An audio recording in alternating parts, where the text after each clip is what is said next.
G'day guys, Jake here, coach of Dunkley's Donuts, and as always, welcome to Hat Chat. We're here again, finally, at the end of the bye rounds, and it is time to find out what really has happened over the last 5 weeks, where we all really stand after all 5 rounds have been played, and what we need to do from here to find our way to a magical hat. So tonight I have brought back 2 of your favourite hat chatters to go all things hat related. In case you were watching this live and or on the screen, thanks to our new YouTube, you'll see that DC has reminded everyone kindly that he does in fact have a hat, so it feels only fair to start with him. How are you, DC? How are you feeling? Cometh the end of the bye rounds. Yeah, not great. That's why I'm reminding everyone that I do have a hat. It was a long time ago, but I have got one. Yeah, because this season has turned sour pretty quick, unfortunately for me. But yeah, I guess the small solace is that a lot of it has been injury related. I've just copped a whole heap of bullets the last 6 weeks or so, which has kind of slowed my season to a halt. But we push on, and we've still got a third of the season to go. Good to hear, mate. I think I'm at a baker's dozen now of bullets, so that's an impressive feat. I'm hoping to break my all-time record of bullets. That'll be a fun one for the archives. Nathan, I don't know if you've had quite as many bullets. You may have, you may not have. You may have other excuses for how the season is trending. But how did you feel the buys treated you all in all this season, 2026? Badly. really, really badly.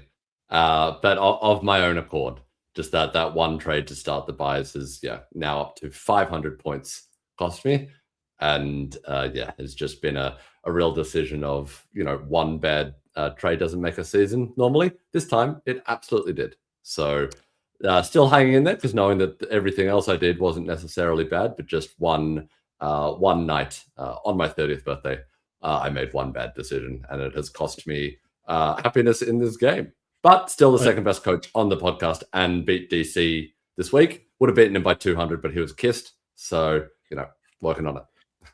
I like how you said that one bad trade doesn't make a season, where you are most famous for losing a hat due to trading in one Mitch Duncan. Most famous. I think that's on his Wikipedia as well. I'm pretty confident anyway. Yeah. I like that. It's the top of his Wikipedia page. Once traded in Mitch Duncan. My new objective is to get so famous that that's the one that doesn't come on. Like, what level do you think you have to get to? Like, I feel like even if you got to Prime Minister, YouTube would still be editing Wikipedia enough to sort of put it as like Nathan O'Mort once traded in Mitch Duncan. I would quit my full-time job to make sure that is the case. But let's start with you, DC. The week that was a big week as far as fantasy standards went. There were some absolute monsters putting up this week, so bit hard to pick our awards, but we will need to start with your score before we get there. What happened in the year of your score this week? 1971. Good year for music, as we spoke about in the group chat. Led Zeppelin, Black Sabbath, Marvin Gaye. Very, very good year for music, 1971. But not a great score this week, even though usually it would be a pretty decent score for a bye round. But yeah, 17,000 round rank. Dropped another 300 odd spots, which, considering I had the Brent Daniels injury and then also traded in Isaac Rankin instead of Sam Durham, on the back of some advice on our podcast last week that said we should consider Isaac Rankin more. Well, I did, and it didn't go well. So yeah, those two were pretty disastrous, and then I only had 20 coming into the round anyway because of all the other injuries I've copped. So another frustrating round, but we push on. Do you want to go into the stud of the week as well while we're at it? Oh, go for it, DC. It's Monday night, but man, he also video once and he suddenly takes over everything. He's like, I'll just keep talking, guys. Actually, this would be fantastic. I'll just throw it to Sheasel then. I feel like we need to shout that out. High score of the season. Obviously, almost no one had him captain because a lot of people had Dacos as VC. But yeah, incredible score. It's a couple of years in a row now that he's put up close to the high score of the season. So, and really starting to close the gap now on those top couple of bids in terms of average. I think he's now got the most points scored for the season as well. Yeah, absolutely. The Shees It'll be very interesting to see if he keeps this up across the course of his career and if and when he's able to find himself some pig status. Nathan, you did mention you beat DC this week. What happened in the year that was for you? Yes, seeing as we're doing it this way, you're start of the week as well. Yeah, I think I scored 1989 for the week. So what happened that year? Obviously, sorry. The obvious big thing that happened there was that Charlie Comben's parents went, in 12 years, we're going to have a kid. And that's what happened in 1989. Yeah, not a terrific score for the week, but I had quite a lot on the buys. So I think I had 6 premiums on the buy there. So I was naturally expecting this to be my worst week. Naturally, you'd think that I was, better in the other weeks, which is why I was waiting for it. No, I was terrible in those weeks and then also terrible in this week. But still in the top 10,000, which is the only goal at the moment, is just to stay in the seeded leagues. I love your work and your award for the Baznas going to a premium with a big score this week. I mean, I feel like I should also give it to Sheasel as well. Fun fact, if I just captain Sheasel every single week, my captain average would be higher than it currently is. So that's a terrifying thing to see. But for me, obviously, the big dog primos who you want on your team. And when you can't, get Rechko. A 99 from him. Almost disappointing that he didn't ton, given how well he was playing. And just an absolute, reward for the coaches that stuck with him and trusted him. And in no way was that kissed that I got a 99 from Rechko.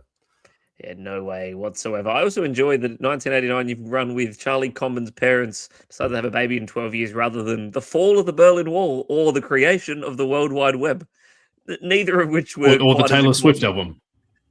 That first decision had to happen, though, before the other 3 could come into effect. That decision came first, which really set a list of dominoes that fell. It was the Berlin Wall. They were sitting there going, should we take this down?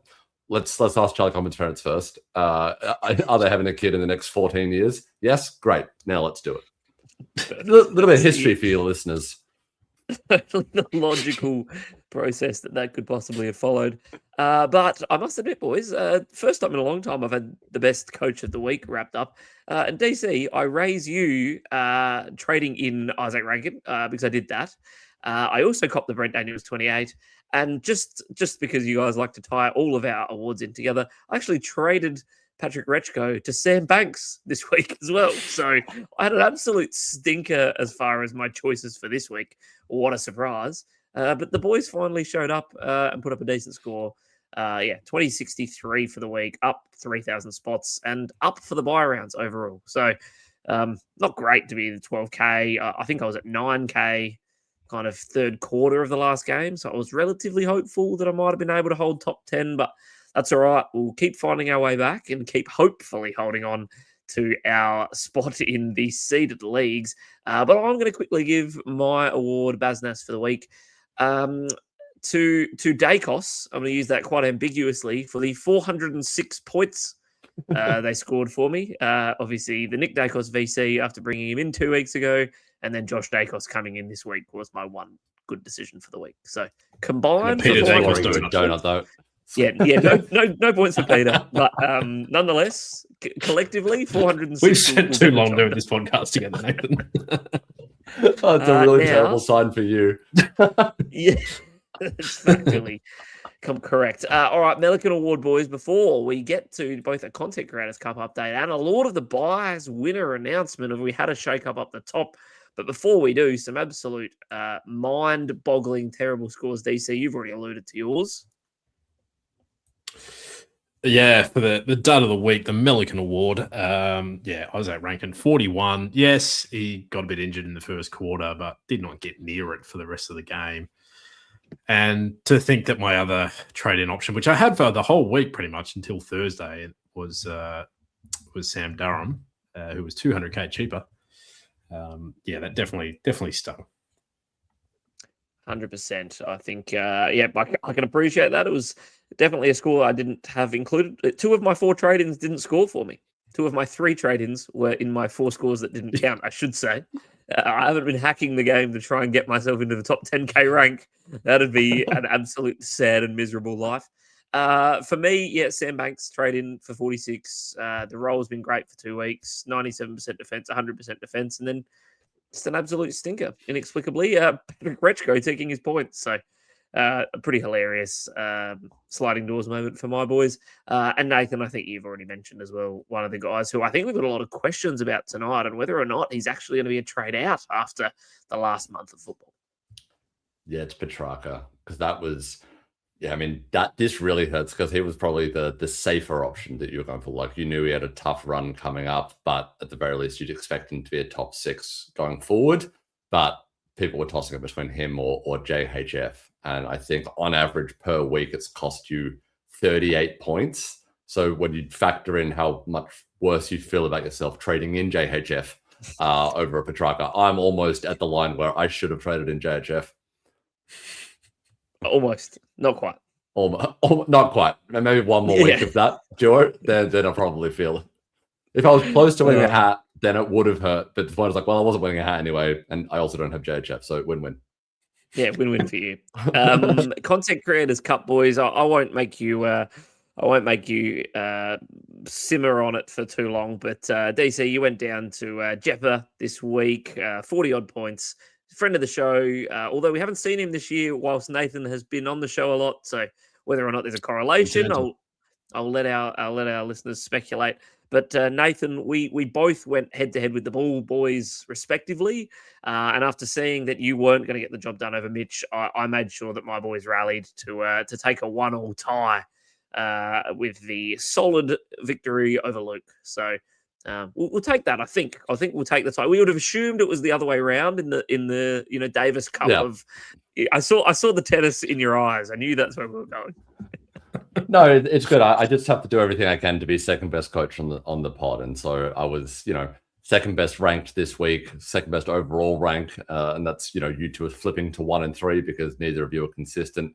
And so if I'd won, there was a risk that I would have been the best Hat Chat coach in the Content Creators Cup. So needed to make sure that I lost to stay as second best coach in the Content Creators Cup, which I am, sitting lovely in 7th in a top 8 position where I won last year from this position. So I'm much more comfortable down here. Yeah, now to get those pesky 3 rookies off my field, and I'll be in good shape. DZ sliding out of the top 4, but has a nice run home. So once again, 2 Hat Chatters hopefully vying for the top prize in the postseason. But speaking of top prizes, DC, it is the end of the Lord of the Buys, which means we have a winner. And after a top 4 or 5 staying relatively consistent but changing hands the last few weeks, who has taken the cake, or in this case, the case of beer? Yeah, coming with a bullet up from 4th last week, finished with a 21.99 this week. Massive score. Ranked 89th overall now. Xantippies. So well done to you. You are the winner of Lord of the Buys for 2026. So Urban will be in touch with your prize. Casey's Tigers was up the top for most of it, ended up finishing in 2nd. Jake's devastated because he was hoping there was going to be a win for the Jake ranks. Still ranked 11,800 overall, but managed to finish 2nd through Lord of the Buys. So well done. And then Gordon, 60 seconds, our leader last week, finished in 3rd. Ranked 148th overall as well. So well done to the 3 prize winners. Absolutely. And Revenge of the Fiend with a top 20 round rank to miss out on a placing and a spot on the podium by a point as well. But Luca, who is coach of Revenge of the Fiend, gets a slight shout out because he rounds out the 4 guys who scored over 10,000 points in the buy rounds. So averaging 2,000 points a week across the buys. Absolute monstrous effort. And there's a reminder that, keep having fun. Enjoy this game. And then you get to this point of the year, you might be done with a hat, but now it's time to make sure you beat your mates in finals. So there's always something to play for in AFL Fantasy. Let's not forget it. And yes, whilst I'm sure Urban will reach out, if you guys want to reach out to Urban, he might be a little bit easier to find than you guys are. So please feel free to touch base and show proof of your team. Yeah, exactly right. Thank you, DC. All right, let's get into some questions. But I'm still scrolling, trying to find where we finished. I'm still scrolling. I'll be a long, long way down. I don't reckon I would have even got 9,000 points across the buys, to be honest. Yeah, keep I didn't know numbers went this low.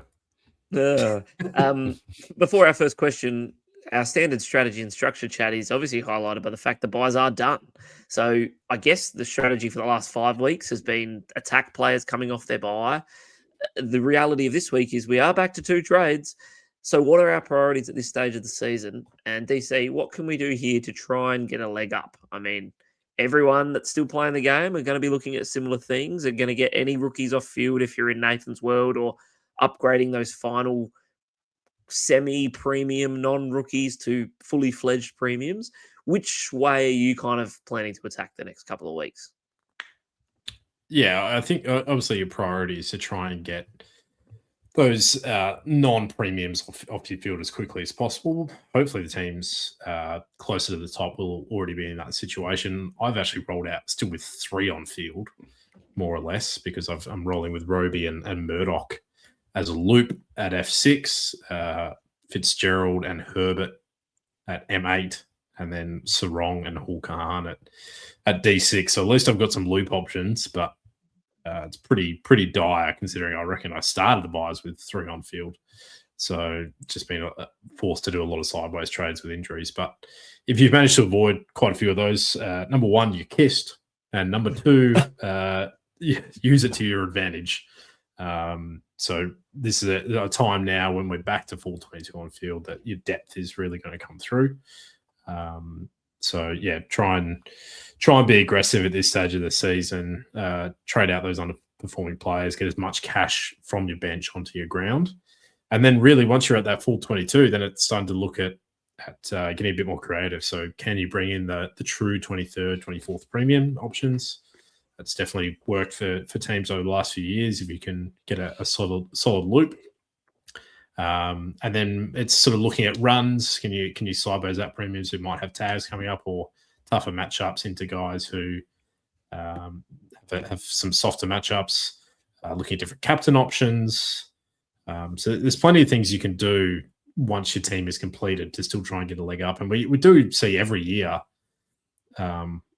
still with 2 full months basically to go, that there are teams that always fly home, even though we think that this isn't a phase where there's a lot of movement. If you can set yourself up to really attack the last 8 weeks, you can come home with a wet sail and fly up the rankings late. Jake, did DC name anything left? Is there anything left in the entirety of playing AFL Fantasy that we've left off? I think there's so if you just get your trades in, for your a trades third out, trade. your captains, your loops, your red dots, if you just get all of those, if you get player 1, player 2, player 3, if you get all 30 of them right, you should. Did I mention don't do bad, do good? I'm waiting to see if Nathan wants to try and add any value after DC took it all, but please go ahead. Would you ask me the question? What do you want me to half answer it? I assume DC covered it, but obviously zoned out halfway through. For me, the big one is looping, and I think this is the opportunity that you have. If you've got 30 green dots, it's now going to be a little bit of a disadvantage at some point. And so particularly if you've got these more fringe players, the ability for you to say loop a Cook or a HHK, or even a Cumming or a Retro, the ability to have a red dot to loop one of those and to be able to get rid of any risks of a 70 or a 60, because that's where at this point in the season you start to be able to flip a little bit, is when you get a 2,200 instead of a 2,300. And that's normally because 2 or 3 players you've accidentally got a lower score of 65 to 70. Whereas if you're able to loop and sort of get a safer 90 on field, I think that's the opportunity that you have. So looking at, even if you've got a rookie on field, or 3, being able to loop those and having at least a first shot and changing your trades based off that, I think is a really good opportunity. So obviously HHK up against West Coast this week, I think is a really good opportunity to think about your trades. If he scores really well, what are you going to do differently in order to be able to get that score on your field? Yeah, I think all of the discussion there is completely valid, and depending where you're at, it is obviously going to shuffle quite how much you can loop or quite how much you need to loop. And I think the really interesting part from hearing that, I didn't realize you both were running 3 rookies on field. I was just looking at our team values, and I think that's probably the one point that I would make here. Like at this point of the season, you can't make as much of an impact in that, but from what I can see, it looks like you're sitting there kind of in the middle of the two of us, 23.7, 23.8 mark. Nathan, your team 9 something. I'm on. Yeah, okay. I'm looking at on like Yeah. not in totality, no Yeah, cash yeah. in the bank. Yeah, I carried over about 200 this week. Yeah. Yeah, Nath, yours is sitting there saying 23.4. How much did you carry over? What great question. 400k. Okay, so there you go. So I changed from banks to Gota last second to get a points upgrade. I didn't even realize there was extra cash difference. Yeah. And then on the other hand, I'm sitting there at 24.3, and I'm running 21 premiums on field, Banks, HHK Loop at D6, and McKercher as my 23rd and F6. So it's a really interesting space when everyone is looking at very different teams at this point. I think like there is quite a big discrepancy. The fact that I'm ranked 12k when on paper that is a much better, much deeper side, but you boys are sitting significantly better positioned with additional rookies. And we talked about that the strategy over the buys were really different, and it showed that the outcomes aren't as linear as get rookies off field, have more cash, do better. It's as simple as that. And I think that's a great reminder for people. For sure. And I think this is where the luck comes into it as well. Like, I think I might have had Jake, you're kissed now. DC was kissed before. I've never been kissed. And I certainly had a pretty good run the first couple of months of the season, but probably since about round 8 or 9, it's really gone sour. I think I might have only managed to get like one rookie off field through the buys because I just had so many sideways. I think round 15, I traded 3 injured premiums in the same round. And then we still had Miller. No, sorry, that was 2 rounds ago. Yeah, I traded 3 out, and then we've had guys like Miller and stuff miss as well. I've actually still got a lot of cash on the bench is the problem. I just can't get it on field because I've had to keep trading out injured guys. So hopefully this week I'll be able to do a little bit of that, but we'll wait and see. So yeah, as I said, use it to your advantage next few weeks. If you've managed to get a completed team, try and get a leg up by a couple of 100 points because there will be some teams that are similar to mine that have struggled to get them completed.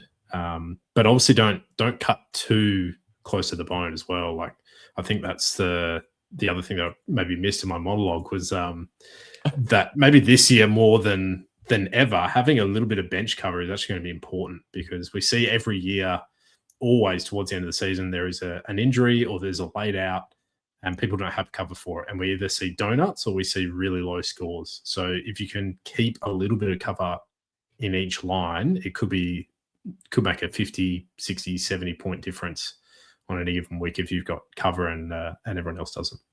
Yeah, 100%. It's such a funny game, isn't it? Because I'm looking at my bench too, DC, and I'm still running Lombard. I've got Cumming, I've got Murray, Dirksen, Banks, Kirch. I've got 6 players over 400k, and 4 of those are over 500. And I'm just like, how has my season gone so poorly? I've never done such a good job at nailing the bench and the rookies, but alas, that is the game that we play. But I guess a reminder, Nathan, for our listeners, you know, when you're having a tough year, as I am most years, you know, what's the kind of way that you kind of keep yourself engaged with the game at this point of the year? Because we don't want people giving up. We do want it to bring you joy. And it is hard sometimes when you have a tough week to just get up and go again. And we obviously have this forum to do it in. But any advice just to remind people what to strive for the remainder of the year? Yeah, I'd say find a mate that you think you're significantly better than as a coach and go like, well, like I know I'm not going to get to the upper echelon of those ranks, but so long as I can stay ahead of this person, then I'll be the second best. So that's probably the tactic that I've taken more specifically. And I think that really is finding someone else that you want to anchor yourself to, but then also finding ways to make the game a little bit more fun for yourself, sort of taking the stress out of making the perfect trades each week. And if you're starting to watch games and no longer enjoying it, which I've definitely happened, particularly a lot of the times this year, I've watched a game and realized, because of fantasy, I'm not enjoying this. Just turning the game off and either like go find a group chat or go do something. But it's not so much I need to find things to lift me up. It's not realizing when things are massively dragging you down, you're not enjoying it. That not being able to make that call. And so the things that normally do is find fun things, you know, start a random bit that you're the second best coach on a podcast and just carry through that for 5 years straight to make up for the fact that you traded in Mitch Duncan and cost yourself a hat. If you can just do that, then I think you're pretty good. But find the people in the community that make you enjoy playing, I think is probably the best piece of advice that I could give. And if not, really hope that DC is doing worse than you, because it's way funnier when he's more scared than you. I thought it was a really easy answer, but instead you went you made fun of DC's monologue, but then you've preceded one that was even more significant. Hopefully, listeners can do a time check on that. I just thought you'd say just aim to beat Jake, just aim to finish ahead of the Jake ranks, did. and you will be happier. No, he was like you could finish second to someone. That's the complete inverse of beating Jake, I think. But that was the obvious answer. He was right there. It's all the boys try to do every year. DC, you're an easy target, and I can absolutely get second, then don't have to put in too much effort. I'm second behind D's, and then you're clearly going to be third. So it's more a case of like, just don't be third. Like you've got yourself a goal, aim for a goal. You went the wrong way there. It was make sure you're second rather than just don't be third. Just don't be that guy. You don't want to be Jake. Don't ever be No one wants to be a Jake. Actually, yeah. Can we have listeners, please, if you've given up on the season or like thinking about it, can we have a new role? Like your goal now for everyone in this that's listening is to beat Jake. And each week, I'd love it if people could, on the comments, just say where they are relative to Jake in this thing, and then use that as your driving force. The Jake difference, just a plus or minus. Where are you ranked in relation to Jake?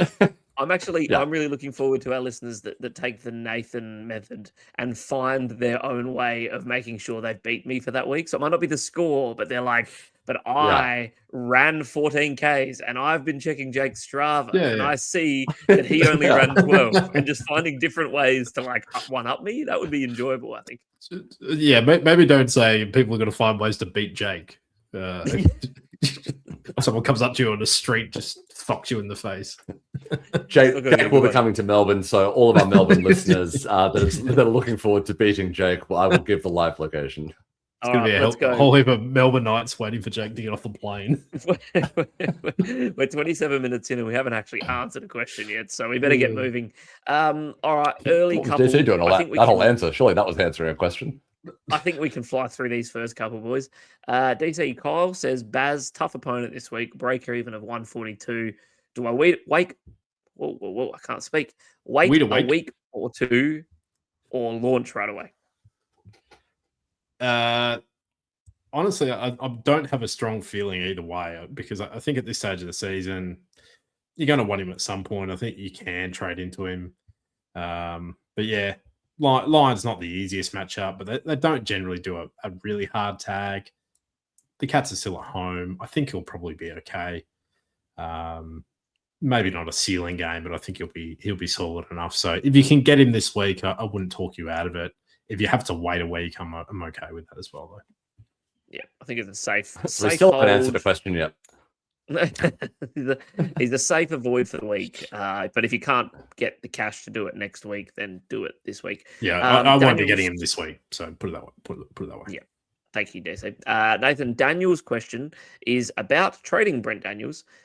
He has both him and Darcy Cameron to get rid of. He wants to know, is he better going Nasiah and Rowan Marshall, obviously assuming Rowan Marshall is named with TDK now out for at least a month, or do you go with a Gawn and a Callum Wilkie? I think it's clearly the first one if Romar is good. If there's news that comes out that is, still a bit proppy, or the team plays two rucks and it's clear that, Romar is going to get a bit more of a chop out there, unless there's some news about that, I'm very, very happy with you going for that other one, because the next week you can move Marshall to your forward line and then bring in Gawn that way. Gawn's obviously got the Hawks this week. It's not a matchup that he should, go 130, 140 and won't be a ceiling score. Whereas Romar up against the Bombers as well, even if he's forward, could still dominate and do really well. So I'm a big fan of going in Marshall and Wang this week. And Wang, I feel like, will be the number one captain player this week. And if he does pop a ginormous score, then I think you're putting yourself at a bit of a risk. Yep, I agree. I think pretty clear. Obviously, Marshall not named. You go the other one. I don't think we have any concerns around that. I guess sticking with the Marshall theme, DC, Libertarian West Aussie. It's a very formal way of approaching his name, I assume, said, is Grundy down to Marshall a legitimate option with TDK out for weeks?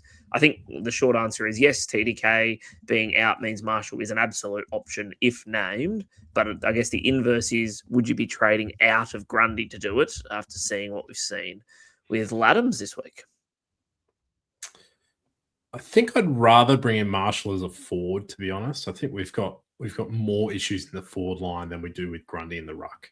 So Grundy is probably still going to outscore your F5, F6 most weeks, I would say. So if you can get a bigger upgrade by moving a struggling forward up to Marshall, I'd prefer that option. But yeah, I do really like Marshall as an option in isolation. Not only has he got the Bombers this week, but he's then also got the Cats in a couple of weeks as well. So 2 of his next 3 matchups are really, really juicy. So if we get 2 130 plus type scores from him, that's a massive trade. Theoretical question for you then, Dees, just as a follow-up. If Grundy to Marshall gets you the cash to get, I don't know, someone injured, let's say it's a Brent Daniels or otherwise, to Naz, would you still be comfortable with the Grundy downgrade on that basis? Yeah, I would. It's just not my preference. I still think Grundy will come good. We've still got 2 months of the season to go, and I know we've got quite a few questions tonight about trading out premiums because we're getting to that stage of the season. But yeah, I think a lot of teams are probably still going to have some reasonably weak players at kind of F5, F6, M8, D6.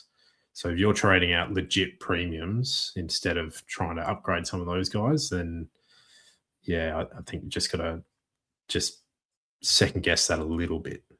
Yeah. Nope, I like it. Rebecca's question says, with TDK out, is Daniels to Marshall a no-brainer? I'm going to answer that for us. Yes, absolutely, assuming Marshall is named for all the reasons we've already discussed.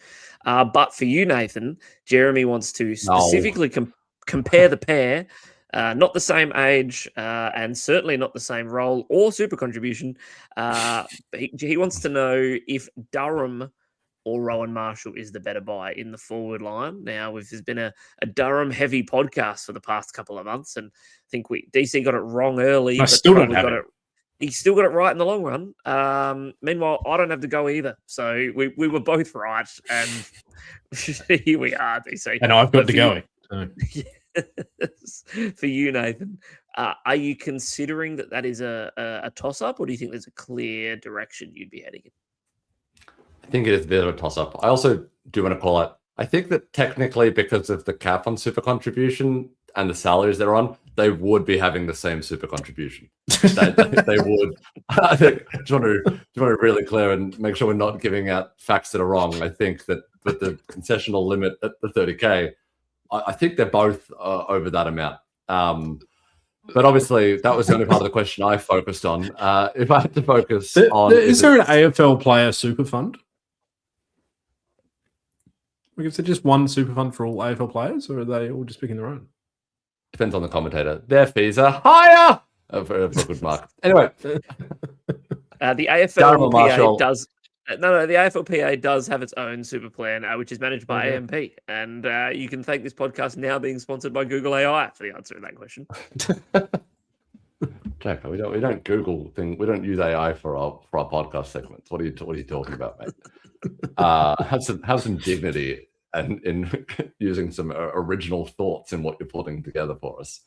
Durham or Marshall, I think for me, it's the decision that I'm tossing up between. At the moment, it's Durham because of the fact that I think Marshall will have a little bit of a niggle. But if no news comes out about it and there's the 100% fit and there's no second ruck, then I'm going to go Marshall.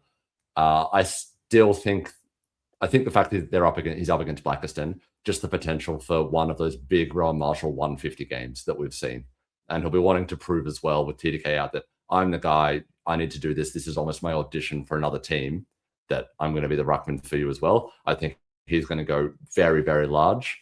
Durham is the safer pick. I think Durham's more safer going to be an F6 for the rest of, a top 6 forward for the rest of the year. We'll go 90-95. I just think Marshall this week. I'd be more confident going Marshall this week, Durham next week. Okay. Beautiful. No, I like it. And then the last question that kind of sits on this same topic comes from a good friend of the show, Braddles. He said, Hey, leg ends. Apologies to DC for hijacking the Wednesday live show. I was out of line and will behave myself in the future. That feels like a lie, Braddles. So for that, I'm gonna point at you and say you can't make promises you can't keep. Although he has then followed it up by saying Nathan should know better than to encourage me, though. So I think it's also valid to suggest It's not really maybe it was like- hijacking. Like, we did just read out his comments. Like, we don't have to read out his comments. No. Let's not. We're not giving You a guys free aren't pass getting here. paid to read out Battles's comments. But he wants to know, kind of aligned to these questions, and I'll come back to you, DC. Who's your biggest worry out of Track or Grundy? Both are not looking like the top of line players. So I know we've talked about kind of trading a struggling forward to Marshall instead. Would you be more comfortable with a Track out then than Grundy? Yeah, I mean, I find this a similar sort of answer to what I gave earlier. Like, do we think Track is going to be a top 6 forward from here to the end of the season? Or at least close? Because if the answer is yes, then what is the point in trading? I know he's been poor the last month. Mental or so, health. but we also knew he had a tough run. Enjoying games. Not having to think about Petrarca when you scroll down the AFL list when you're watching through the stats of a game to figure out where Petrarca is. Those are just the top reasons I could think of to trade him, even if he's a top 6 forward.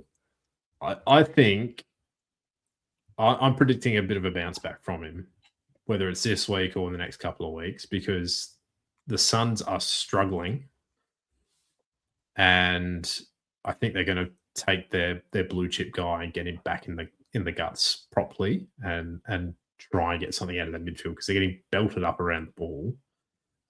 So why have they traded for him if they're not going to put him in those key positions? The only other reason why he could be playing these forward roles and stuff now is because he's a bit sore, which is obviously a bit of an unknown. We can't deal with that, but I'd be expecting he will bounce back. I think the Suns really need to get moving, otherwise they're going to find themselves at risk of missing out in the top 8, top 10.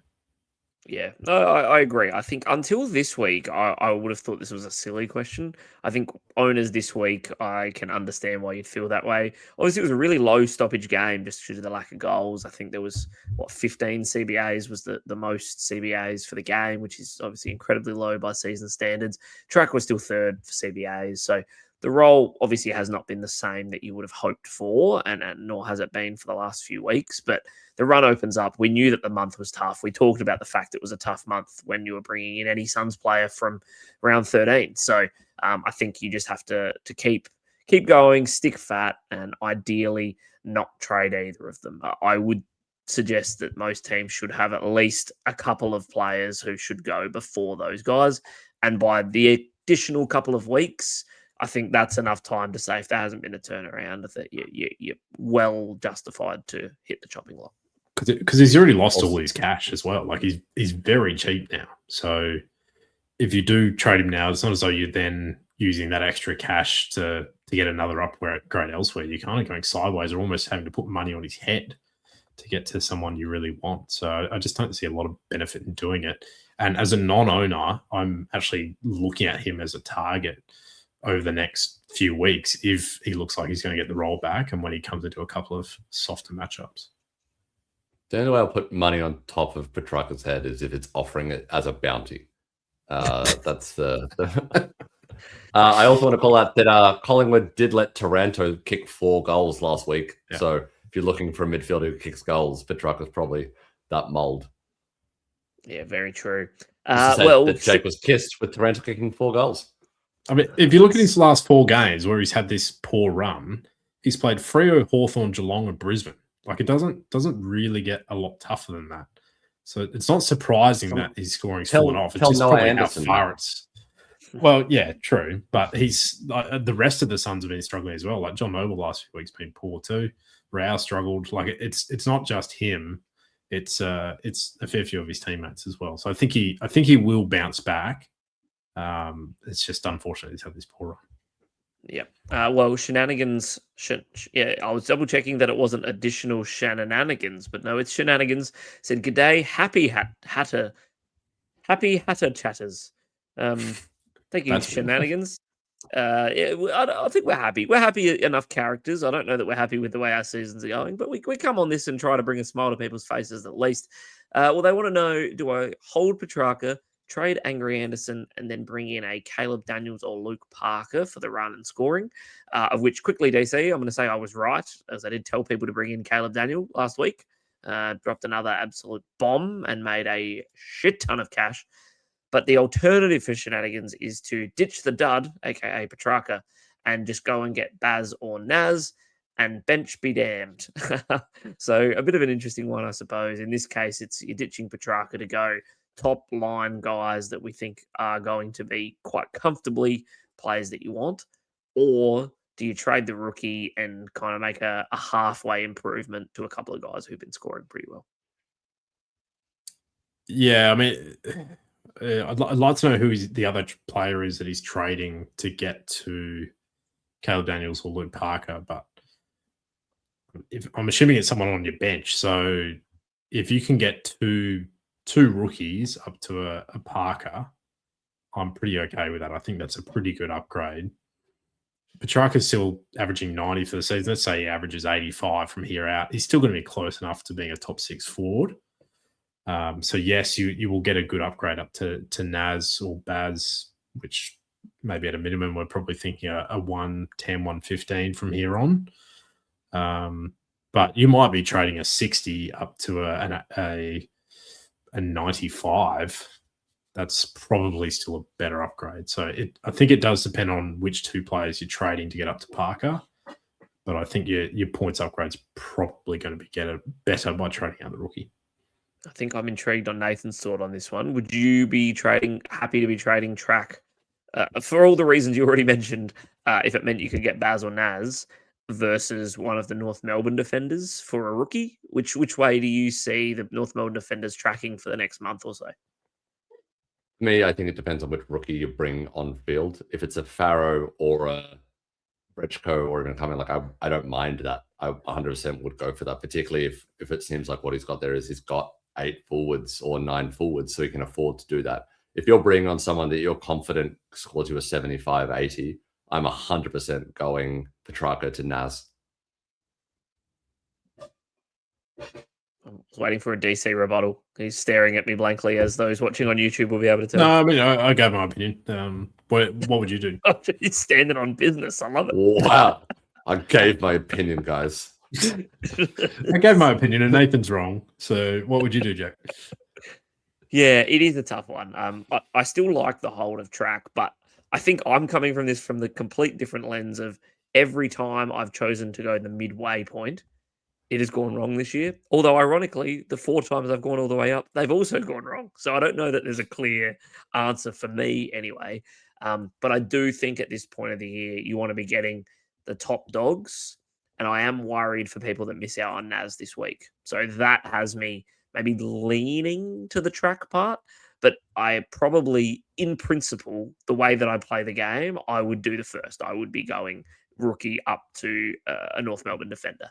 But I think because my year has struggled by making that move, I'm starting to shift my thinking of how do I get all the way up and just get the top line guys who have hurt me all year. So it's says the man with 0 rookies on field, and DC and I have 3 each. And I'm like, I'd still rather have 3 rookies and no Petrarca. No, but this is the point, right? I've got no rookies on field, and I'm still ranked 10,000 spots behind you boys. So that hasn't had the correlation to points for me. So but that's the reality. So I think that's why I'm looking at it going, like, missing out on all the big dogs has been what's hurt me more this year. So therefore, I would consider making sure I had the ceiling scores. But yeah, a very interesting one, very tough one to make the call on, I think. An interesting one, which is kind of following on from this, and maybe just to get a definitive answer from you, Nathan, on Forrest said, with the juicy run and now thirsty disposition, how would you rank Caleb Daniel as a defensive trade-in? Because I think that answers the question just as much. Like, do we think that a couple of back-to-back tons could be the new norm and therefore is worthy of a trade-in? Because that makes it a bit more likely. Yeah, I don't think he's probably going to average 150 for the rest of the year. But if I can take that was quite the question. And that's my opinion. And I've said my opinion. I wasn't meant to be think- aggressive. I'm just like, I don't need to add anything. DC, you're allowed your opinion, mate. No one is saying you can't have an opinion. No one is saying that. That you feel free. We are sorry for questioning it. We're sorry for trying to engage in some banter, Dare bit of back you and forth. contradict me? Sorry. So obviously, my answer to this is, of course, whatever Supreme Leader DC thinks is the right answer. For me, as a Northman, I do think it's unlikely to be. I think it's definitely that role that is stuck a little bit. I'm very curious to see how a defensive makeup is going to be, particularly if McDonald comes back into the team next week and who he takes out. But I think Caleb Daniel even started a little bit of that game at half forward, and he was definitely further up the ground. And then eventually there was a bit more of a switch, and then he went back into that defensive line as well, because there just wasn't the good, clean ball use coming out of it that we need to have. So I think he's probably my number 2 defender trade target this week, behind Naz. I said, don't break a team trying to get in Naz. I would be comfortable with Caleb Daniels in number 2.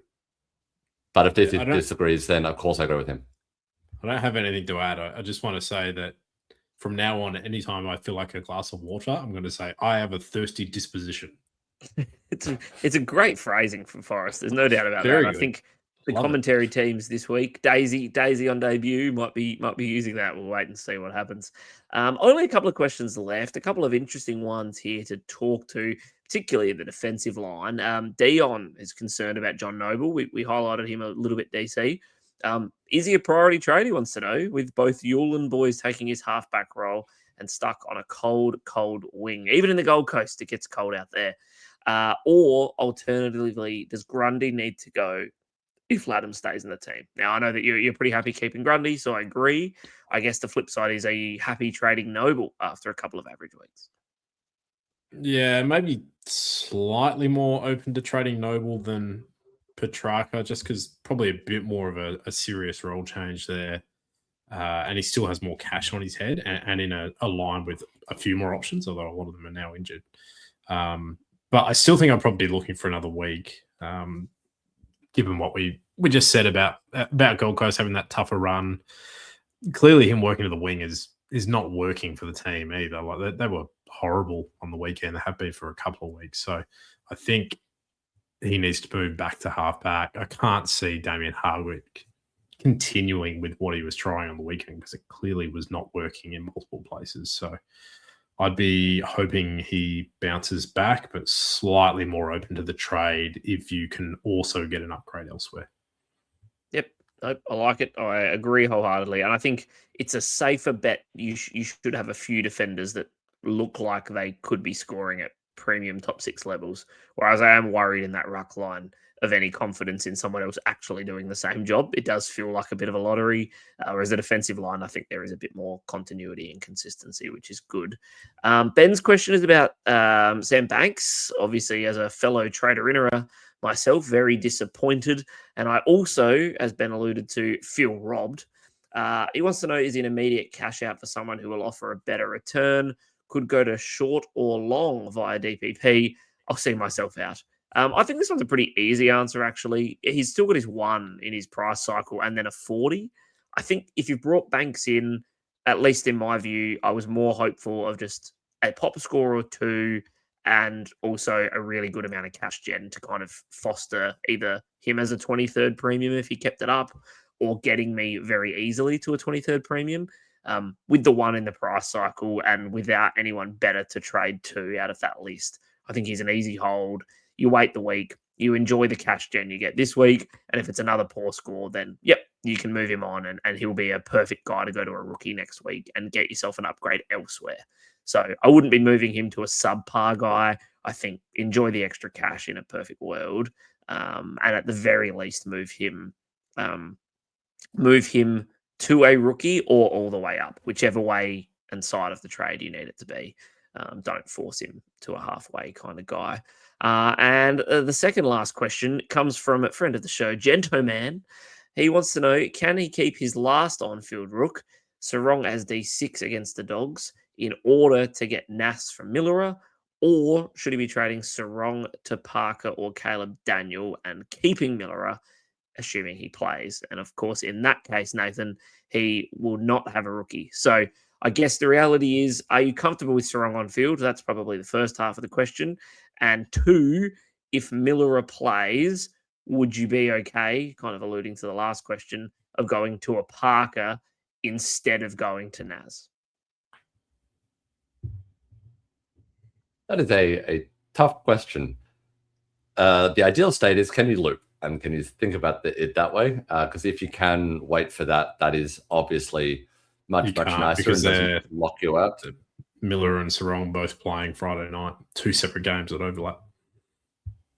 Is there? What's with that? An hour? You've got half an hour. You've got half an hour to have a look. So just don't worry about it till then. Worst case, you've only got 30 minutes of panic. Best case, no panic. What do you think Sarong can score then? Is probably the better question then. I've got no confidence in anything above 70. I think that you're hoping for a 70. He's just up to 39. I know, which is where it's the risk for me. Is like, you are bringing this person and holding this person, hoping he gets a 70. And there's every chance he scores a 50 when Luke Parker will score 100. And that's 50 points right there. So for me, it's unless, is there any Thursday players you could VC to see how you do it? No. I think you've got to go for Parker. I don't think you can go Sarong on field this week if you can't loop. But if you can have the first 30 minutes to look at it, that's my ideal. That's my suggestion.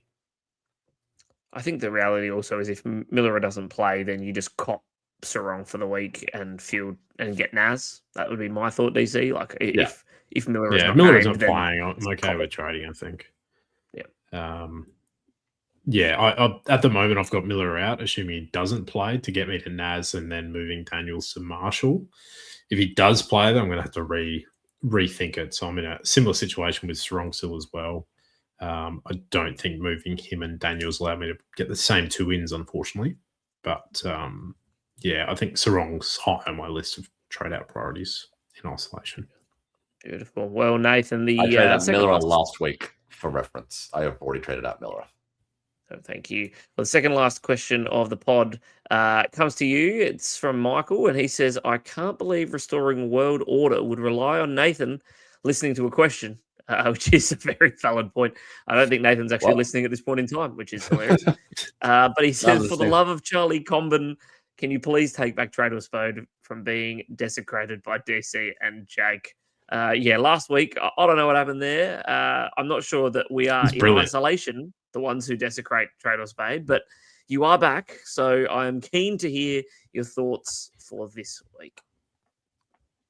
Welcome, ladies and gentlemen, to the first Trade or Spade where I am visually able to see that DC has to play the theme song and there is confirmation. So I go into it full of confidence.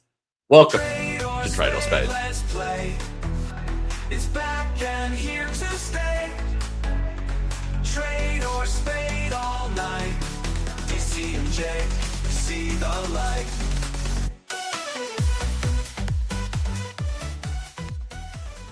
That's right. It is Trade or Spade. I am back and I'm not letting anything get in the way of it. DC and Jake, we're going back to tradition, as this year's tradition of there is a theme going on. I had thought of an initial theme.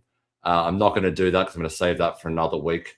But I'm going to start with you, DC, and we're going to go with Sam Banks, Trade or Spade. I'll say Spade if you can loop him. Perfect. I'm going to go, Jake, to you, Jai Sarong. And these two are, I didn't know which order to put them, but I'll go Jai Sarong, Trade or Spade. Okay, I'm getting my brain ticking. The problem with Trade or Spade these days is I'm thinking more about Nathan's order than I am whether I'm trading or spading the player, which is more concerning. He's a rookie. You should be trading if you can. Yeah, fantastic. Dees, this one's tough, but Rankin, Trade or Spade for you? I kind of want to trade him, but Spade if he plays. Jake Miller. Same goes. If he misses, he's got to go. If he plays, he stays. Is there any world that if you trade him, even if he plays, if you're not confident in his health, and there's some news that come out, is given the role changes, if there's no one else that you've got on this list, is he one you're still comfortable trading? I don't think so. I think if he plays, like he's been great all year, you'd probably be more upset. You'd be more likely to be upset trading him than you would be holding him. Alrighty. This Noble, trade or spade? Spade overall, I think. All right, perfect. Jake, to you, Darcy Cameron, trade or spade? He's going for me this week. I'd like you to say his name properly, and then I'll ponder Darcy my answer. Cameron. Darcy Cameron, trade or spade? I've still got the hosting duties, even in the segment that I don't have. Yes, no, I would prefer a trade this week, pending other issues. Perfect. Dees, back to you. Grundy, trade or spade? I think I'm just giving you all of your own players, but that is not the theme. Yeah, so all my players need to be in consideration for trading. Yeah, Grundy, I think, is a spade. Most teams should have bigger issues. Alrighty, and then Jake, finally to you, Christian Petrarca. In case you need to phone a friend, I heard DC does have an opinion, so you can throw to him. And he's given it already, but he might have to give it again. But for you, trade or spade of Petrarca? I think I would be spading, holding fat. Yeah, I would spade. Alrighty, so that order was Sam Banks, Jai Sarong, Rankin, Miller, Noble, Cameron, Grundy, then Petrarca. Is it reverse order of how popular their cooking shows are? Oh, you're pretty close. You're pretty close. It's the order of how Number of big I followers? think this. It's how big I think their superannuation balance is.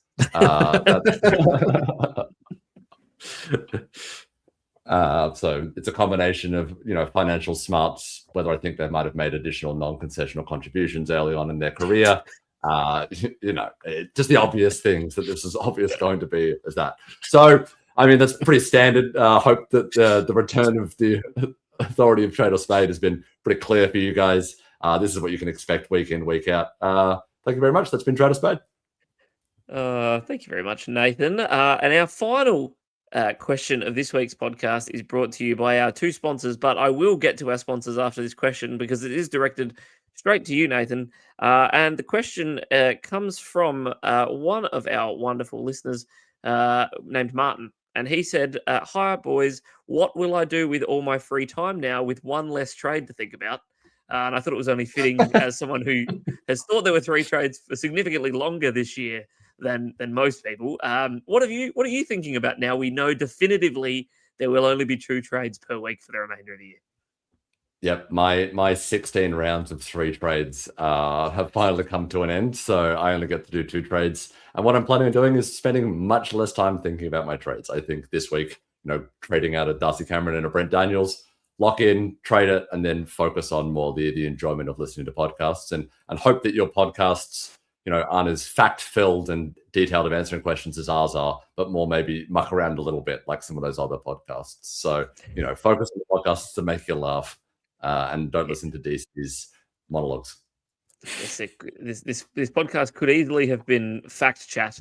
But we're giving out so many facts, we had to consider the much more relevant alternative Hat Chat, which I believe we might only be licensed to for 1 more year. So good luck to whatever we call ourselves in 2027 after the expiry of your hat, DC. We're just blank chat. We're just chat. Pause. We go, welcome to chat. Chat. But as I alluded to, a big thank you, of course, to our 2 partners for the 2026 season, which you should all be accustomed to by now. But I'm sure not all of you are following. So please, once again, they've supported us this year. Please go support our friends at both Peak Solutions and Game Day Squad. I have quickly got a challenge for most of our listeners because I'm back into my Game Day Squad account after some challenges on my own accord with passwords and such. I'm back in. and I am hunting for a top 100 finish once again. I'm sitting just outside the top 100 once again at the moment after a few good weeks through the bye rounds, even with players that I would not have actively chosen in my side. So I'm 181st. So I want to give a challenge to our listeners for any of those that finish inside the top 100. We've always talked about beating Jake. Let's make sure it's not just in AFL Fantasy. Could be Game Day Squad, or as we alluded to earlier, in life in general. So please jump onto Game Day Squad, have a strong finish to the year. And if there's nothing else you've got to do, go open some packs because it's fun and a good way to get enjoyment out of this game one way or the other. Or, as I mentioned, our friends at Peak Solutions, of course, they are doing a wonderful job. It's almost end of financial year. By the time you listen to this, it is probably the new financial year, but it is the perfect time to get your business in order. So please reach out to the team there at Peak Solutions, and they will assist you in getting things sorted for the 2027 fin year right from the get-go. But boys, that is the bye rounds finished. That is our round 16 podcast done and dusted, which means we've got, if I do maths quickly, DC, what's that? 8 weeks, 7 weeks of trades left to go? Eight rounds left, yeah. Still a third of the season. Still a lot of the season. It's both a lot and not a lot all at once. Like, to think in 8 weeks, what am I going to do with all this time that I spend on the podcast with you boys? It's going to be perplexing. I don't know if I have any plans just yet. I'm going to have to start giving it some thought. But in the meantime, we are still busy on Wednesday nights. Am I fair to say that this week, DC? Absolutely, yeah. We'll be on YouTube. Made our live debut there last Wednesday night. Hopefully you're watching this on YouTube. But yeah, you can watch us live on YouTube from now on, not on X. We finally said so long to Elon, so that's where you can find us now. And yeah, went pretty well last week. It's good fun. Yeah, Let's wait on it for at least the next 8 weeks. Yes. Until we decide something else. Which is, Absolutely. of course, as everyone knows, 0.053%. No, 0.53 Melicans in terms of time. Assuming he's 29 years old. Just having to... Yeah, we really needed the clarification of the unit of measurement there. But The listeners DC, didn't, Jack. Listeners didn't. Are we I got still it straight putting the away. questions on X for people to ask questions? I believe that was the case last Yep. week. Are we continuing that? Yeah, trend? we'll keep doing both. We've got the most followers on X, so we'll put as in out of our socials, not just like most followers of any page on X. That'd be quite That's a why claim. Elon won't let us do the spaces, is because we have more followers than Elon. We've got a few, but not that many. Yeah, so we'll put a post up there so you can ask questions there, or you can ask them live on the YouTube chat as well. And yeah, we'll answer them that way. It was good fun with a few more questions and comments coming in live as we were recording. Yeah, absolutely. Looking forward to it again, DC. Of course, in the meantime, we still do use, and I say we very loosely because I don't think I've posted since the start of the year, but we still do use our Twitter and or X accounts. So if the crew need to know where to find you, where will that be? Yes, you can find me at DC Caterpillars. Well done, mate. Thank you very much, Nathan. Find me at Overmullet. With AT. You can, of course, find me at Dunkley's Donuts and us at HatChat AFL. Now, not just on X and or Facebook, but also on YouTube. Make sure you give us a follow because it is a good way not to see our faces. I'm not going to pretend that that's our main driver here, but we certainly know that some of the functionality YouTube gives us is enjoyable for you listeners. And just to mention it one more time, thank you again to our partners for this year in Peak Solutions and Game Day Squad. It's been fantastic having a couple of fantastic partners supporting us. So hope you did well during the buys, but you do have 8 weeks to go. So let's bring the big guns in, have a fantastic end to the year, and we'll catch you guys next week. Cheers. Bye! Oh, wow. Now videoed me doing that now. Now that's weird. I don't like that. Dizzy, edit that out.